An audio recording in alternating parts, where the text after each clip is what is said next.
চাষযোগ্য জমিতে ফিশারি তৈরি হয় এমনটাই অভিযোগ। অনিচ্ছুক চাষিদের জমি ফেরানোর নির্দেশ দেয় উচ্চ আদালত।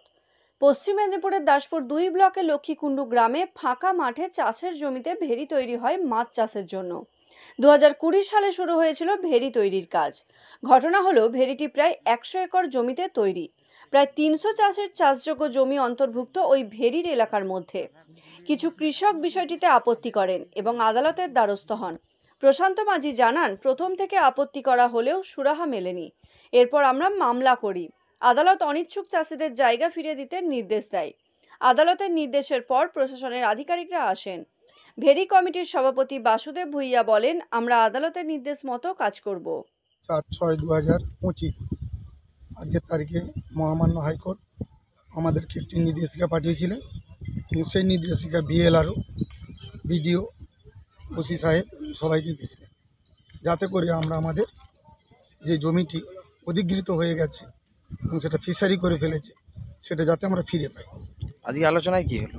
এবং আজকের আলোচনায় আমরা যা দেখলাম, বিএলআরও সাহেব বললেন, কোর্ট আমাকে বলেছে যাদের জমিটি গেছে, মানে অনিচ্ছুক চাষি যারা আছেন, হ্যাঁ, তাদেরকে তাদের সমূহ উদ্যোগে তাদেরকে তাদের জমিটি পুনরুদ্ধার করে নিতে হবে।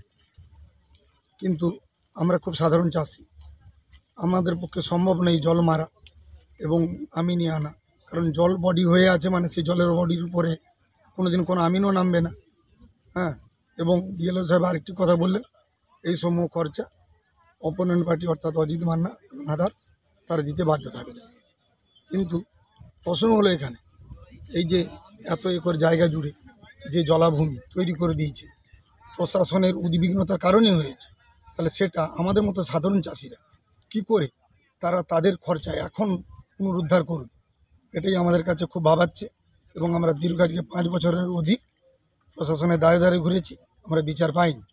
তাই আমরা শেষমেশ এটুকুই বলতে চাই যে প্রশাসন উদ্যোগ নিয়ে তাদেরকেই মারতে বলুক এবং জমি আমরা পুনরুদ্ধার করে আগের জায়গায় ফিরিয়ে দিই। কত চাষি টোটাল 300-র মতো হয়তো হবে আনুমানিক। তো আমরা অনিচ্ছুক আছি 60-70-এর উপরে। ফিশারি নিয়ে 102 একর জমির উপরে ফিশারি হয়, তার মধ্যে জন 5-7 তারা আপত্তি করে কোর্টে গিয়েছে, কোর্টের রায় হয়েছে। বর্তমানে কোর্টের রায় হয়েছে, রায় কি হলো?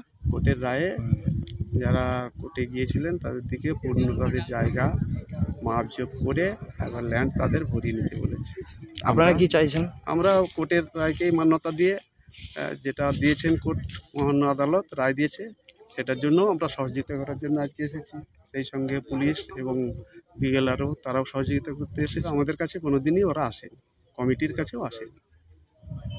কমিটি বরং ওদের কাছে অনেকবার বলতে গিয়েছিল, ওরা মানেনি কমিটি।